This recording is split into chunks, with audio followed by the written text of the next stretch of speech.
Hi everyone, welcome to Kathalokam channel. ఈరోజు భారతీయ మహర్షులలో భాగంగా వైశంపాయనుడు గురించి తెలుసుకుందాం. మహాభారతంలో ఎక్కువగా వినిపించే పేరు వైశంపాయనుడు. వ్యాస భగవాను ప్రధాన శిష్యుల్లో ఒకడైన వైశంపాయనుడు చిన్నతనం నుండి వ్యాసుని వద్దనే పెరిగి విద్యాబుద్ధులను నేర్చుకున్నాడు. తర్వాత గురువైన వ్యాసుడు ఈయనకు యజుర్వేదాన్ని క్షుణ్ణంగా బోధించి దానిని వ్యాపింపచేయమని చెప్పాడు. ఆ ప్రకారమే వైశంపాయన మహర్షి యజుర్వేదాన్ని 27 శాఖలుగా విభజించి తన శిష్యుల ద్వారా లోకవ్యాప్తం చేశాడు. వైశంపాయనుడు యజుర్వేదాన్ని శ్రావణ శుక్ల చతుర్దశి నాడు సంకలనం చేసినందున దానిని శుక్ల యజుర్వేదీయ శ్రావణి అని అంటారు. వైశంపాయనుడికి అనేక మంది శిష్యులున్న యాజ్ఞవల్కుడు వారిలో ముఖ్యుడు. ఈయన గురువుకు చాలా ప్రీతిపాత్రంగా మెలిగేవాడు. యాజ్ఞవల్కుడైన శిష్యుడు 4 వేదాలు నేర్చుకుని గురుభక్తి కలిగి ప్రియ శిష్యుడిగా ఉండేవాడు. కానీ రాను రాను యాజ్ఞవల్కుడికి గర్వం ఎక్కువైపోయింది. అహంకారం ఉండకూడదని గురువుగారు ఎంత చెప్పినా వినకపోవడంతో తాను నేర్పిన వేదం తన దగ్గరే కక్కేసి వెళ్ళమని చెప్పాడు. స్వాభిమాని అయిన యాజ్ఞవల్కుడు గురుని ఆనతి మేరకు తను నేర్చుకున్న విద్యనంతా వెడలగక్కి అక్కడి నుండి జ్ఞానవిహీనుడే నిష్క్రమించాడు. అంతటా మునులు ఆ వెడలగక్కిన విద్య అపూర్వమైనది కనుక వృధాగా పోనివ్వక తిత్తరీ పక్షుల రూపంలో సంగ్రహించి దానిని వారి వారి శిష్యులకు బోధించారు. ఈ వేద విద్యనే తైత్తరీయమని కృష్ణ యజుర్వేదమని అంటారు. ఇందులో 2198 మంత్రాలు ఉన్నాయి.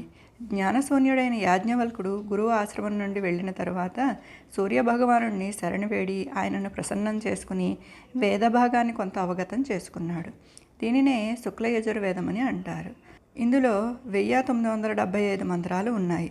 యజుర్వేదం వివిధ యజ్ఞాలను నిర్దేశిస్తుంది. ఒకసారి వ్యాసుడు శిష్యులందరితో కలిసి జనమేజయ చక్రవర్తి వద్దకు వెళ్ళాడు. వారిని చూసి సంతసించిన జనమేజయుడు అర్ఘ్యపాద్యాదులిచ్చి పూజించిన తరువాత కురువంశ చరిత్ర వివరించమని వేడుకున్నాడు. అంతటా వ్యాసుడు వైశంపాయనుడు దీనికి సమర్థుడని పిలిచి అతడిని వివరించమని చెప్పాడు. అప్పుడు వైశంపాయనుడు జన్మజన్మల పాపాన్ని ప్రక్షాళనం గావించగలది, ధర్మార్థ కామమోక్షాలకు సాధనమై ఉన్న మహాభారత వృత్తాంతమంతా జనమేజయునికి వివరంగా తెలిపాడు. అంతేకాక హరివంశంలో ఉన్న పృథు చక్రవర్తి చరిత్ర, మన్వంతర వివరణ, కువలయాశ్వ చరిత్ర, త్రిశంకు చరిత్ర, యయాతి చరిత్రతో సహా అనేక కథలు చెప్పాడు. చివరగా జనమేజయుడు వైశంపాయనుని మోక్ష మార్గం గురించి కూడా అడిగి తెలుసుకున్నాడు.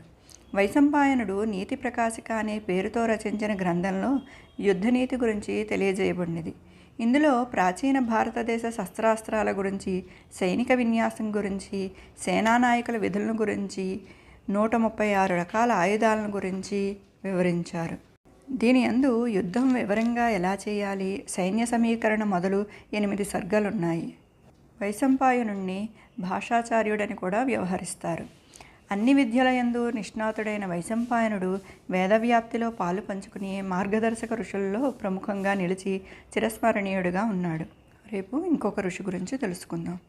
నా వీడియో కనుక మీకు నచ్చినట్లయితే please like, share and subscribe to my channel.